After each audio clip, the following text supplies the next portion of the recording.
I stood up in the middle of the holiday dinner, all eyes on me.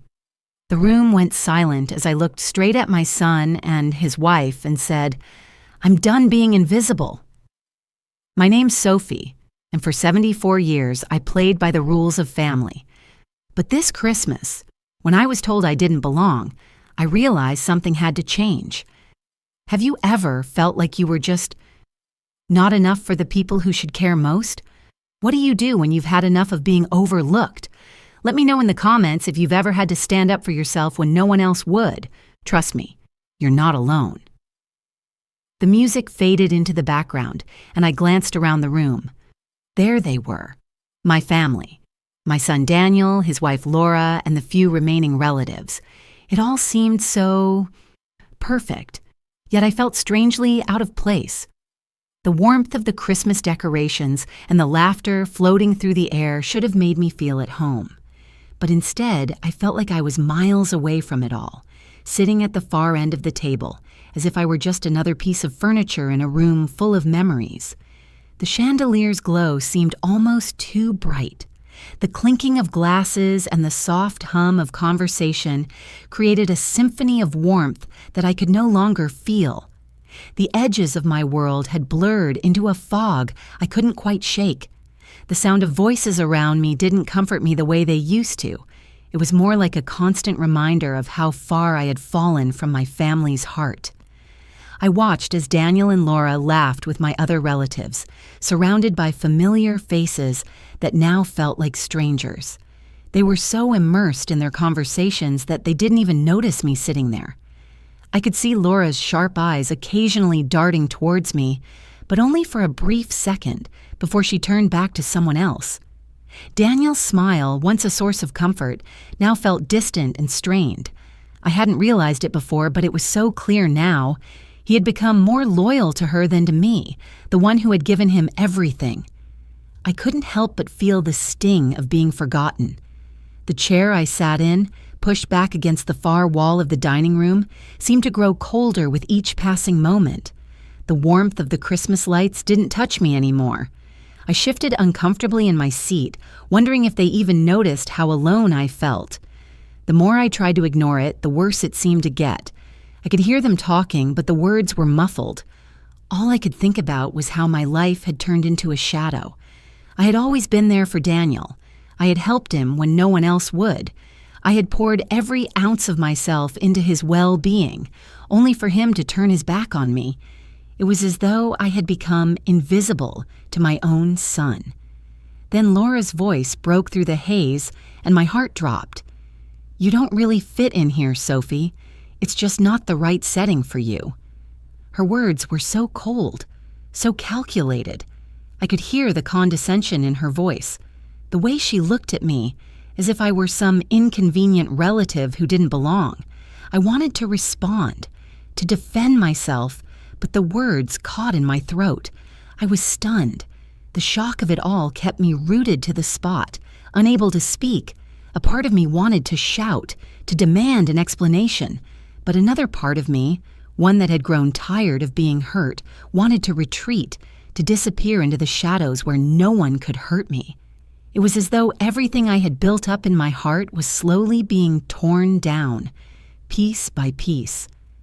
I turned to Daniel, hoping for some sign of support, some acknowledgement that he still cared, but his gaze was elsewhere, as if he hadn't even heard his wife's words. His silence cut deeper than anything she could say. In that moment, I realized just how much he had changed.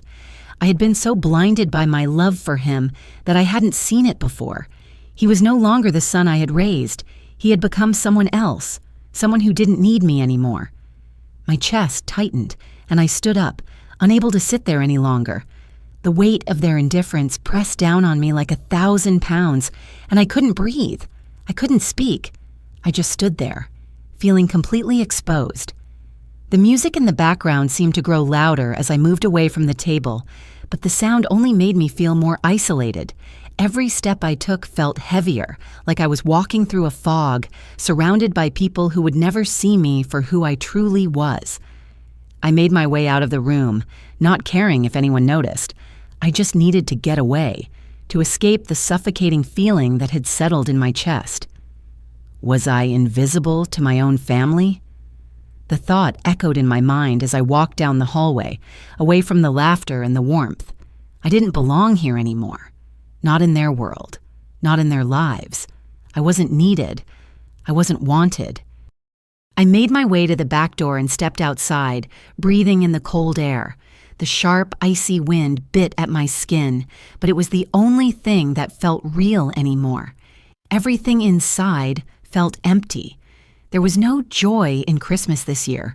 No love, no connection, only the cold silence that wrapped around me like a blanket.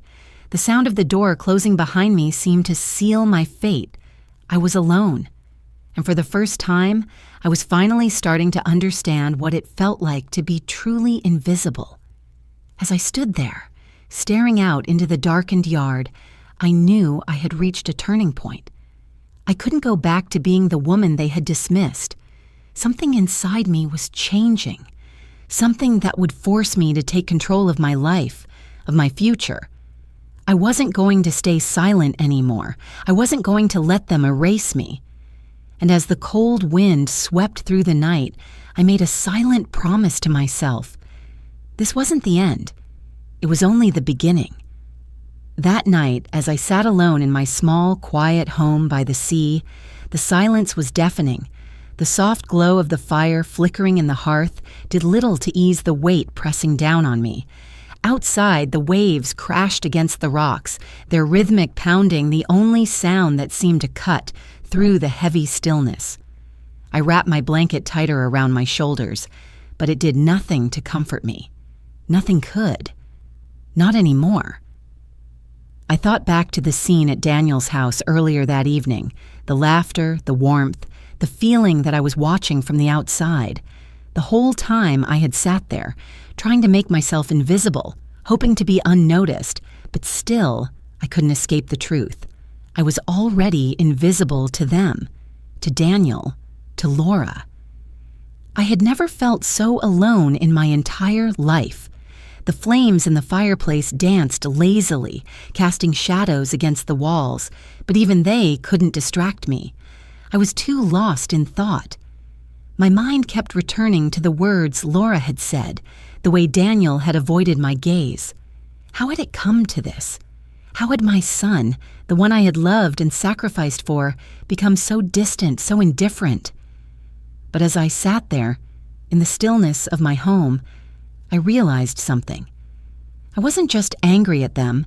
I was angry at myself for letting it go on for so long. I had spent my entire life putting others first, supporting them, loving them. But where had that gotten me? Left alone in my little house, forgotten and disregarded. I had spent so many years focusing on their needs, their wants, their happiness. What about mine? When had I become so invisible? The sound of the waves crashing against the shore filled the room, bringing with it a strange comfort. It was a sound I had grown up with, the rhythm of the ocean always bringing peace to my restless heart. I closed my eyes for a moment, letting the sound wash over me, trying to find clarity amidst the storm of my emotions. This was my home, my sanctuary, my place, and yet I felt as though even this was slipping away from me. But then, as I sat there, an idea began to form. It started as a whisper, a small thought in the back of my mind, but it grew louder with each passing moment. I had to do something. I couldn't let them take everything from me, not my home, not my dignity, not the one thing that had been mine all these years. I stood up suddenly, as if the action itself could banish the storm brewing inside me. I walked over to the desk where I kept old papers, files, and photographs, each one a reminder of my past. Among the clutter, I found what I was looking for, my will. The will I had written years ago, when things had seemed so much simpler, when Daniel was still the son I thought I knew. I opened the envelope and pulled out the yellowed paper. The familiar handwriting was there, my own, but it felt like it belonged to someone else. The words blurred for a moment as I scanned the document. I had left everything to Daniel, the house, the land by the sea. It had been my gift to him, a way to show him how much I loved him, how much I trusted him. But as I read the words again, something shifted inside me. This wasn't just about the house. It wasn't just about the things I had worked so hard to build. It was about the respect I had lost, the trust, the love. And now, with everything I had witnessed tonight, the way Laura had spoken to me, the way Daniel had avoided me, I knew that I had to take control again. I had to stop giving without getting anything in return. I had to stop being invisible. I walked over to my desk, grabbed a pen, and began to write. The words flowed from my hand like they had been waiting to be set free. I wasn't going to give Daniel the house anymore, not after everything he had done, not after everything he had taken from me, without even realizing it. I had worked too hard for this life to let it slip away so easily. I signed my name at the bottom of the page, confirming what I already knew. I wasn't just giving up my home, I was taking back my life. The house would no longer be Daniel's inheritance. It would remain mine. For me. For the person I had become, not the person they tried to make me feel I was. And just like that, the seed of revenge was planted. What would they say when they found out? How would they react when they learned I had changed the will? I knew Daniel would be furious, but I didn't care. He had made his choices. Now I would make mine. I placed the pen down and leaned back in my chair, staring at the paper before me. A strange sense of calm washed over me. It was as though a weight I hadn't even known I was carrying had been lifted. I had finally made a decision. I wasn't going to let them control me anymore. I wasn't going to let them take what was mine. The night stretched on, and the sound of the waves crashing against the shore seemed to echo my thoughts. The wind howled through the trees outside, but in that moment, it felt like a distant sound, something that belonged to a different world. My world was changing, and I was ready for it. Tomorrow, I would send the will to my lawyer.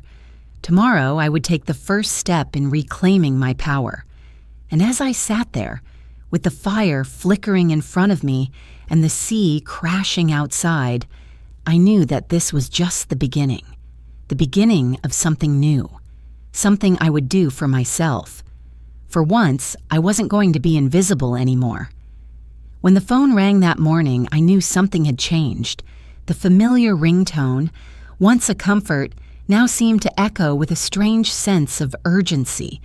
It was barely dawn, and the world outside my window was still wrapped in a heavy blanket of fog, but inside, a storm was already brewing. I glanced at the clock, just past 8. No one usually called me this early. The number on the screen wasn't one I recognized, but I picked it up anyway. Sophie? The voice on the other end was unmistakable, but it didn't sound the same. Thomas, my old lawyer, was speaking in a tone I didn't recognize. Nervous, hesitant, as if he was walking on eggshells. "Yes, Thomas, what's going on?" My voice was steady, but I could feel my heart beginning to race. There was something off about this call, something I wasn't prepared for. "Sophie, I need to talk to you. Can you come by the office today?" Thomas paused, the silence between us stretching uncomfortably long. "It's about the will." At the mention of the will, my stomach turned. I hadn't thought much about it since the night I had made my decision to change everything, to take back control. But now, hearing Thomas's voice, I had an unsettling feeling that things weren't as simple as I had hoped. "I'll be there in an hour," I replied, my voice colder than I intended. The connection between us had always been professional, but something about today felt different, and it wasn't a feeling I liked. The drive to Thomas's office seemed longer than usual. The fog had lifted, but the air still felt thick, oppressive. I couldn't shake the feeling that something was off. My mind kept racing with questions. Had Daniel already found a way to get to Thomas? Had my son taken matters into his own hands just like he always did? I thought back to the way he had avoided me at Christmas, the coldness in his eyes. Had I been too quick to trust him? When I arrived at the office, I found the usual hustle and bustle of the law firm was absent. The front desk was unattended, and the only sound in the air was the hum of a copier in the back. As I walked toward Thomas's office, my shoes clicking sharply against the tile floor, I felt an unease settle in the pit of my stomach. I knocked lightly on the door before entering. Thomas was sitting behind his desk, his hands nervously folded in front of him. He looked up as I entered, his expression strained.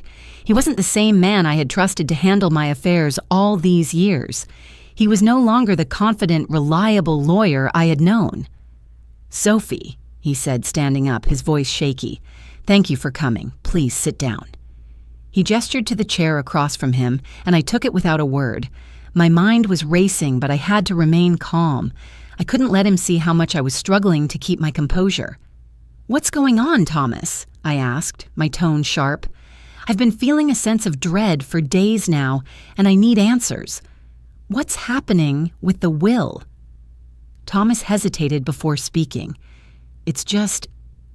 Daniel came to me a few times now. He's been asking about the will, about the house." He looked down at his hands, avoiding my gaze. "He said that you were getting forgetful, that you might want to make things easier for everyone." My blood ran cold. "You're telling me Daniel has been coming to you behind my back? You've been changing my will without my consent?" My voice cracked slightly as the realization hit me. This wasn't just about the house anymore. This was about everything I had built with my own 2 hands, everything that had been mine, and Daniel had taken it upon himself to manipulate things. "I didn't want to question him, Sophie," Thomas said, his voice barely above a whisper. He seemed so sure of it. "He said you wouldn't mind." I stared at him, unable to comprehend what I was hearing. My stomach churned. My own son had come to my lawyer, convinced him to change my will without ever asking me, without ever giving me the respect of a conversation. He hadn't even cared enough to approach me directly. Instead, he had used Thomas to do his dirty work. I felt my anger rising, but I had to stay composed. "You're telling me you've been making changes to my will based on what Daniel said? That's not how this works, Thomas. You work for me, not him. You should have told him no, but instead, you let him push you around. You let him think he could control my life." Thomas shifted uncomfortably in his chair, his eyes never meeting mine. "I should have come to you sooner, Sophie, I know. But he was persistent, and he said that you'd agreed, that you didn't need the house anymore, that it would be better for everyone if he took control." The words hung in the air like a thick fog, suffocating everything in their path. I clenched my fists in my lap, trying to hold back the tears that threatened to spill over. It was like everything I had worked for, everything I had sacrificed, was slipping through my fingers. I wasn't just losing my home, I was losing my son. I took a deep breath and stood up, my legs feeling weak beneath me. "Thomas, you need to stop this. Right now, if you've changed my will without my consent, I want it undone immediately. I didn't ask for any of this." I could feel my voice shaking with anger. He stood up too, his hands raised in an attempt to calm me. "Sophie, I never meant to betray you. I'm so sorry. I'll fix it. I'll undo everything." His words were empty to me, meaningless. He had already crossed the line. "I don't know who to trust anymore," I muttered, almost to myself. Thomas had betrayed me, but it was Daniel who had gone too far. He had already manipulated the situation, and now he thought he could take control of my life, my home, without ever consulting me. He thought I was weak. He thought I would just accept whatever he handed me. As I walked out of the office, the heavy door closing behind me, I felt a cold wave of realization wash over me. I wasn't just fighting for my home. I was fighting for my dignity, for my right to exist as more than just a pawn in someone else's game. I couldn't let Daniel take everything from me. Not now, not ever. The sound of the phone ringing in Thomas's office echoed in my mind, and I could hear his voice again, shaky and nervous, as if he knew he had made a grave mistake. I didn't know who to trust anymore. Not Thomas. and certainly not Daniel. As I made my way back to my car, I thought about the future. The battle wasn't over.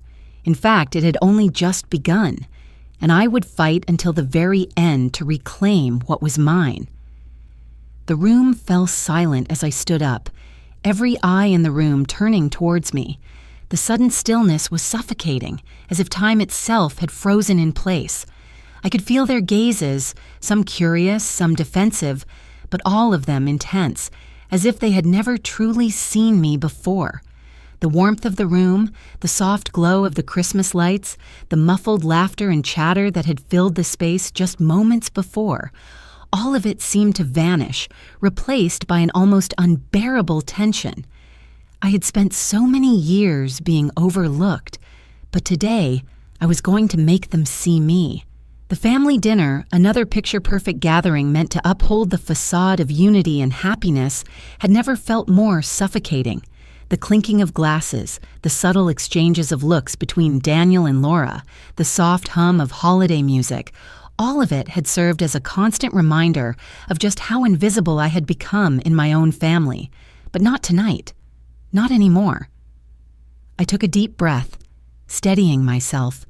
The familiar weight of years of neglect, of feeling as though I were nothing more than a shadow, pressed heavily on my chest. I had swallowed so much over the years, the bitter words, the unspoken dismissals, the moments when I was deliberately left out of conversations. But tonight, I was done with silence. Tonight, I would take back what was mine. I glanced around the table. Daniel, my son, sat at the head, a tight smile plastered on his face, as if he were playing the part of the dutiful son. But his eyes, when they met mine, didn't show love or warmth, only irritation.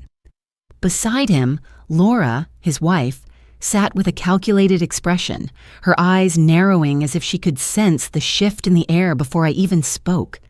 The others, my siblings, cousins, and nieces, watched the scene unfold with a mixture of shock and curiosity.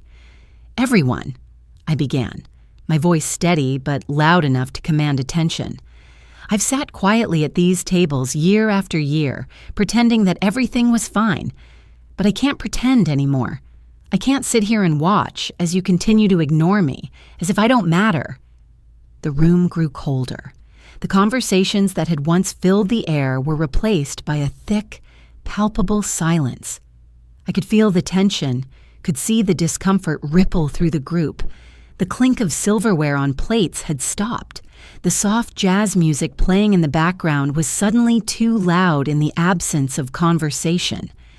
Daniel shifted in his chair, looking uncomfortable, but he said nothing. Laura's lips were pressed into a thin line, her eyes darting nervously between me and the others.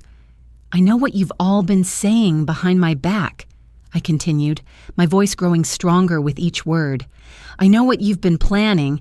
You think I don't hear the whispers? The way you talk about me like I'm some burden, but I'm not a fool." I let the words hang in the air.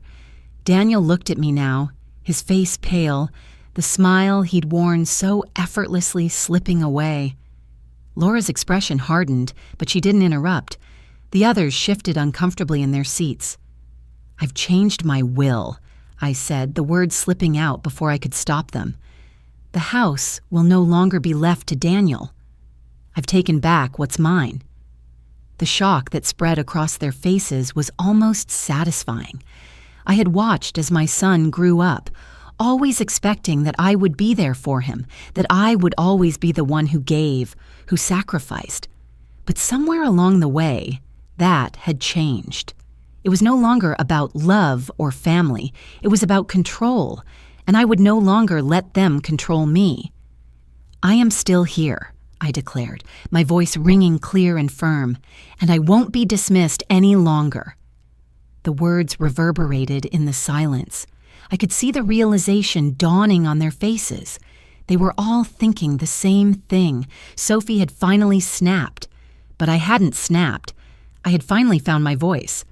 I had spent too long hiding in the shadows of my own life, letting them decide my worth.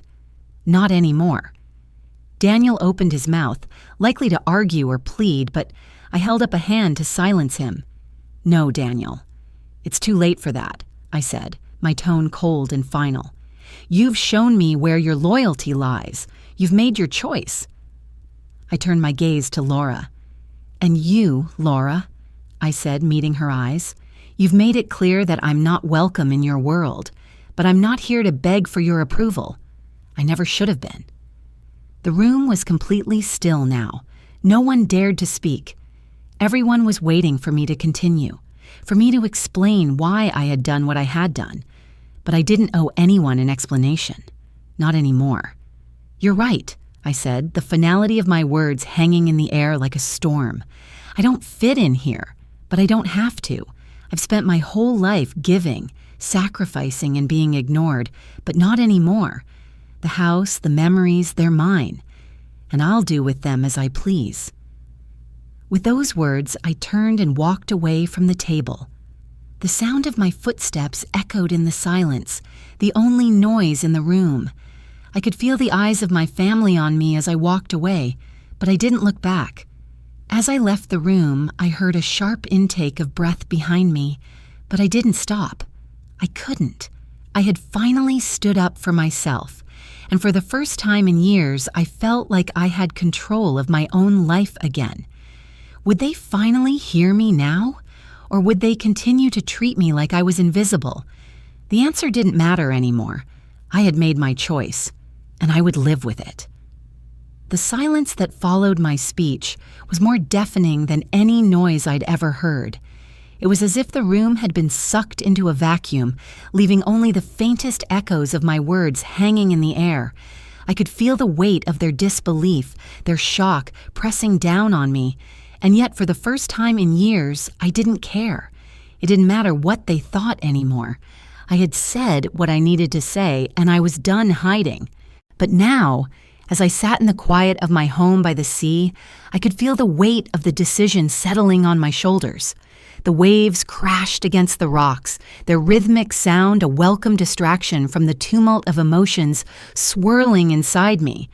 The world felt both vast and suffocating, and in that silence I was left alone with my thoughts, my choices, and the consequences of what I had just done. It wasn't just about the house, it was about respect, and I wasn't going to let them take that from me. The call came late that afternoon. I had been sitting on the couch, my fingers tracing the edge of a well-worn photo album, the only company I had left. I hadn't seen Daniel in weeks, and the silence between us had stretched so thin it felt like it might snap. But now, his name lit up on my phone screen, and a cold wave of dread washed over me. I took a deep breath, steeling myself for whatever he had to say. "Mom." His voice was tight, strained, and I could almost hear the frustration in his words. "We need to talk." "I think we've said enough," I replied, my voice steady but firm. "No, listen," he pleaded, his tone softening. "I know this is hard, but you don't have to go through with this. We can fix this. We can make it right." I felt a surge of anger rise within me.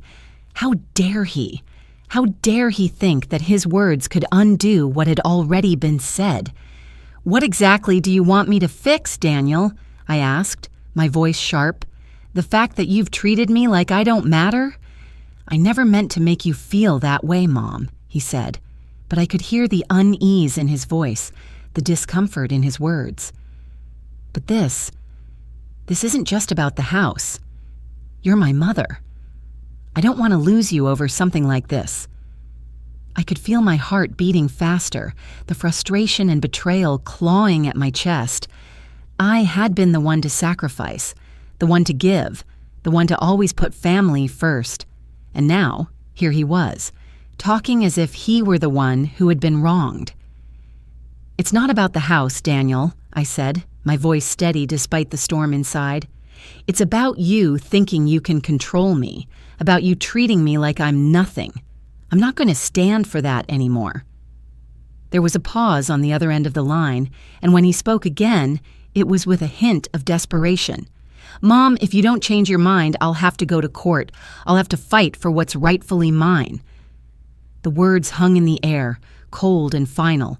"I don't want it to come to that, but if you keep pushing, I won't have a choice." I felt a bitter laugh bubble up in my throat, and I couldn't hold it back. "Rightfully yours?" I repeated, incredulous. "Daniel, you've never earned it. You've never earned the respect, the love, the trust. You think you can just take everything because you feel entitled to it? Well, I'm sorry, but I'm done letting you control me." The line went silent again, and for a moment I wondered if he had hung up, but then his voice broke through the silence. "I don't want to fight with you, Mom, but if this goes to court—" "Then we'll go to court," I interrupted, my decision solidifying with each word. "I'm not backing down, Daniel. Not now. Not ever." The call ended with a cold click, and I sat in silence, the weight of the conversation sinking in. I had stood my ground. I had refused to let him manipulate me anymore. But as the minutes passed, the reality of the situation began to set in. This was only the beginning, and I had no idea what was coming next. The next morning, I received a call from my lawyer, Thomas, the one person I had trusted to protect my interests. But now, the unease in his voice was undeniable. "Sophie, we need to talk. Daniel's been coming in.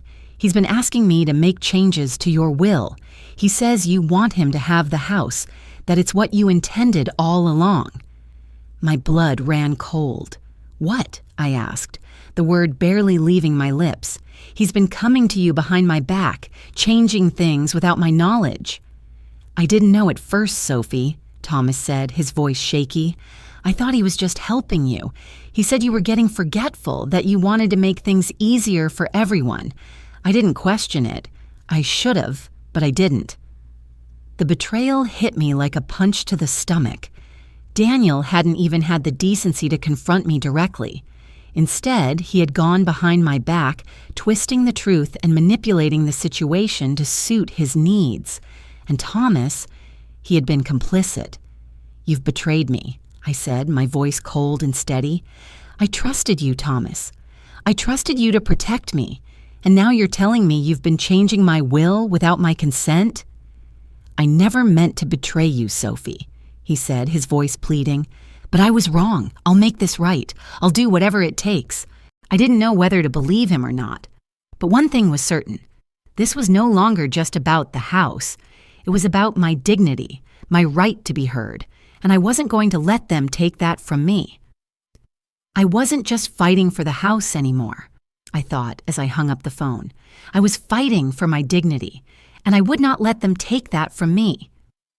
The waves continued to crash against the shore outside my window, their sound a constant reminder that, no matter how hard things got, I still had a voice.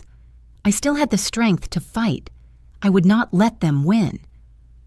The room was eerily silent as the judge's gavel struck the sound of finality, a sound that echoed in my bones, reverberating through my chest.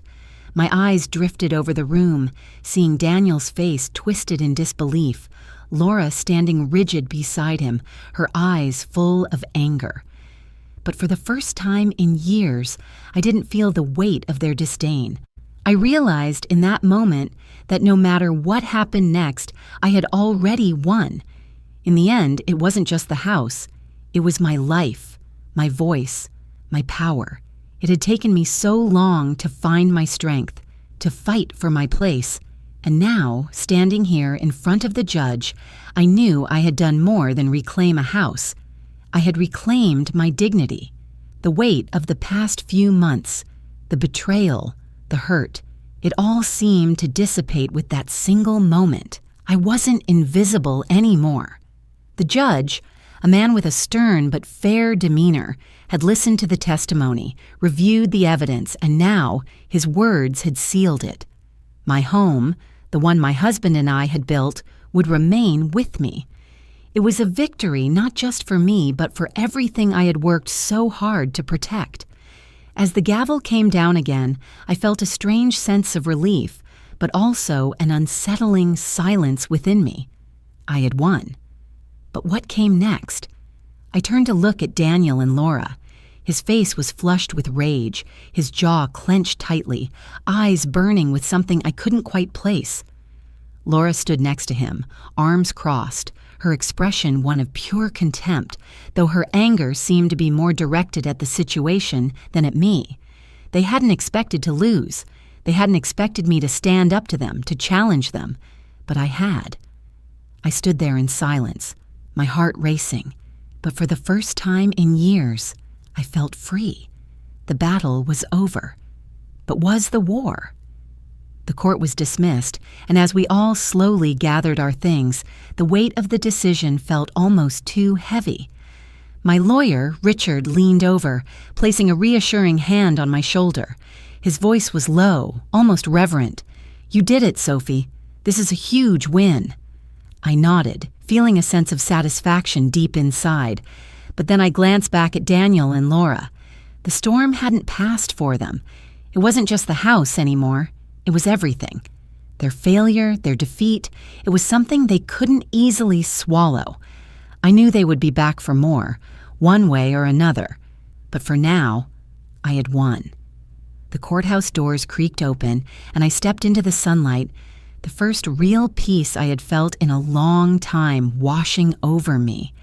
I could hear the faint click of heels behind me, the shuffle of papers, the low murmurs of the few remaining people, but none of that seemed to matter now. The war wasn't over, not by a long shot. As I reached my car, I took a deep breath. The drive home felt longer than it ever had before, as though the road had stretched just for me, allowing me the space to think, to reflect on everything that had led me here. The house by the sea, was still mine. But what about the people who had once called me family? Where did they fit into this victory? I had stood tall, but now I was left with the silence of what had been and the uncertainty of what would come next. When I arrived home, the silence of the house greeted me. It had never felt so peaceful, yet so heavy. I stood there for a moment, listening to the wind whip through the trees outside. The waves crashed rhythmically on the shore, as they had for years. They had always been there, constant, steady, a reminder that life kept moving forward no matter the turbulence in our lives. My phone buzzed in my pocket, breaking my thoughts. I pulled it out, and for a moment I just stared at the screen. It was a text from Richard. "Congratulations, Sophie. You did what no one thought you would, but this is just the beginning." His words struck me in a way I didn't expect. Yes, the court case was over, but there was still more to come. I wasn't sure what, but I knew it wasn't the end. I took a deep breath, turning away from the phone. The house was mine. But the battle, the emotional war, the fractured pieces of my family, that was something I hadn't won yet. The room seemed to close in around me as I sat down in my favorite chair by the window. The sun was beginning to dip low, casting a golden hue over the ocean. I closed my eyes and let the sound of the waves fill me, giving me the strength I needed. And as I sat there, I thought about the future where I would no longer be invisible, no longer dismissed. I had done it. I had fought for my place. And no matter what came next, I would never let anyone take that from me. As the years went by, the echoes of that moment, the moment I stood up for myself, still resonated in my heart. No one has the right to make you invisible. Speaking my truth didn't just change my relationship with my family, it rebuilt my own sense of worth.